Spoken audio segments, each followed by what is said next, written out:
नमस्कार, परिवर्तन news channel में आप सभी का स्वागत है। चैनल से जुड़ने के लिए लाइक, सब्सक्राइब, कमेंट एवं शेयर कर अपडेट में डॉक्टर अरुण कुमार ने महिला संबंधित रोग इनफर्टिलिटी यानी गर्भवती स्त्री न बन पाना यानी संतानहीन बांझपन के लक्षणों को लेकर जानकारी साझा किया है। नमस्कार, मैं डॉक्टर अरुण कुमार। आज का स्पीच का विषय है महिलाएं इन लक्षणों को ना करें नजरअंदाज। महिलाओं को हमेशा फर्टिलिटी से संबंधित समस्याओं का सामना करना पड़ता है। हालांकि इनके बारे में हमेशा दबे दबे स्वर में ही बात की जाती है।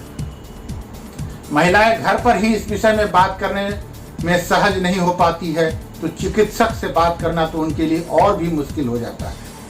हालांकि इस मुद्दे को लेकर महिलाएं पहले के मुकाबले तो थोड़ा जागरूक हुई हैं, लेकिन अभी भी इनफर्टिलिटी की सरल लक्षणों के बारे में महिलाओं में जानकारी का अभाव है।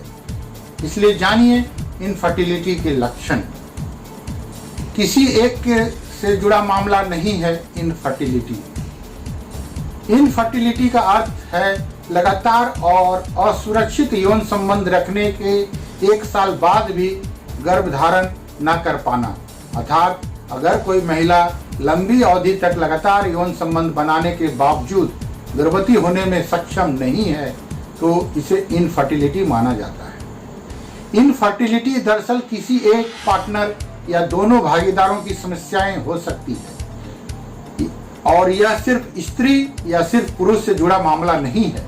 विशेष रूप से महिलाओं में इनफर्टिलिटी के अलग अलग कारण हो सकते हैं, लेकिन जल्दी पहचानने से समस्या का निदान करने में मदद मिल सकती है और गर्भधारण करने के लिए सहायक तरीके अपनाए जा सकते हैं। हार्मोन में उतार चढ़ाव।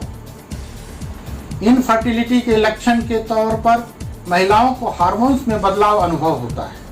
हार्मोन के उतार चढ़ाव के कई लक्षण हैं जो महिलाएं अनुभव कर सकती हैं, जैसे चेहरे पर असामान्य तौर पर बालों का बढ़ना, सेक्स के प्रति रुझान में कमी, त्वचा की समस्याएं आदि।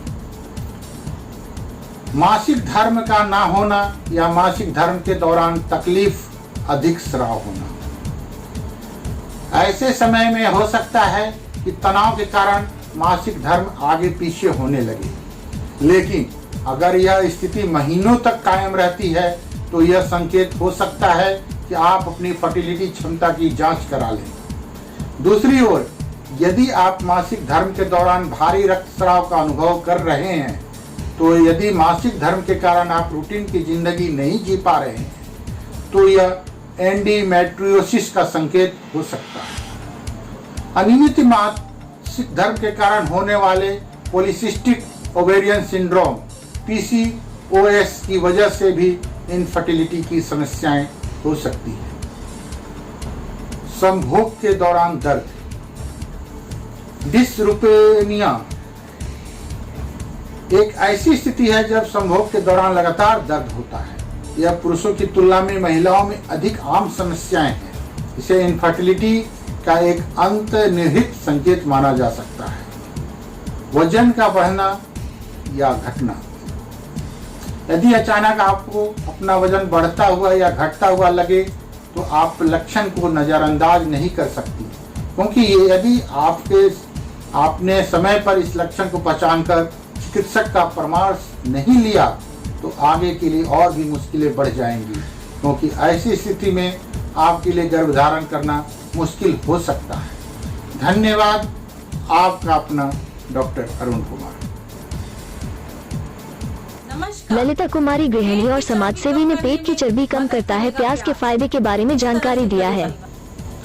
बीते दिनों लगे लॉकडाउन की वजह से लोगों की दिनचर्या पूरी तरह से अस्त व्यस्त हो गई है। लोग सही से व्यायाम नहीं कर पा रहे हैं। साथ ही लगातार घर में रहने के कारण ज्यादा तला भुना खाना या फिर बैठे रहने के कारण वजन बढ़ने की समस्या भी हो गई है। लेकिन क्या आप जानते हैं कि हमारी रसोई में आसानी से मिलने वाला प्याज वजन कम करने में आपकी मदद करता है।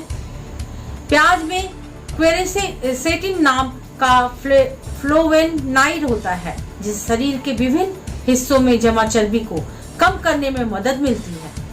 यह आपकी चयापचय की प्रक्रिया को सही करता है। तो चलिए जानते हैं कि किस तरह से प्याज का सेवन करके आप अपना वजन कम कर सकते हैं। पेट की चर्बी को कम करने में कच्चा प्याज सही रहता है। हाँ, कच्चा प्याज खाने से मुंह से दुर्गंध आने की समस्या तो होती ही है, लेकिन कुछ समय के लिए ही। वजन कम करने के लिए आप कच्चे प्याज का स्लाइस नींबू नमक डालकर डेली सलाद के रूप में खा सकते हैं। ज्यादातर घरों में प्याज का सेवन इस तरह से किया भी जा सकता है। आप चाहे तो प्याज का रस भी ले सकती हैं। इसके लिए 2 प्याज को उबालकर ठंडे पानी ठंडा करने के बाद मिक्सर में डाल के पीस लें। उसके बाद छानकर इसके रस को अलग कर लें। स्वाद को सही करने के लिए इसमें थोड़ा सा नमक और नींबू को मिला सकते हैं, जिससे आपको पीने में आसानी होगी। प्याज का सेवन करते हुए ध्यान रखें, खाली पेट कच्चे प्याज का सेवन ना करें। आप प्याज और सब्जियों का सूप बनाकर भी इसका सेवन कर सकती हैं। यह स्वादिष्ट भी लगता है, सेहत के लिए भी अच्छा रहता है। सूप बनाने के लिए 4 से 5 प्याज और सब्जियों को मोटे टुकड़े में काट लें। एक पैन में ऑलिव ऑयल गर्म करें और उसके बाद उसमें लहसुन और अदरक का पेस्ट डालकर कुछ देर तक पकाएं। इसके बाद इसमें सभी सब्जियां डालकर आवश्यकता अनुसार पानी डालें। जब यह अच्छी तरह से पक जाए तो इसमें हर्ब्स और काली मिर्च नमक आदि डाल करके गर्मा गर्म सर्व करें।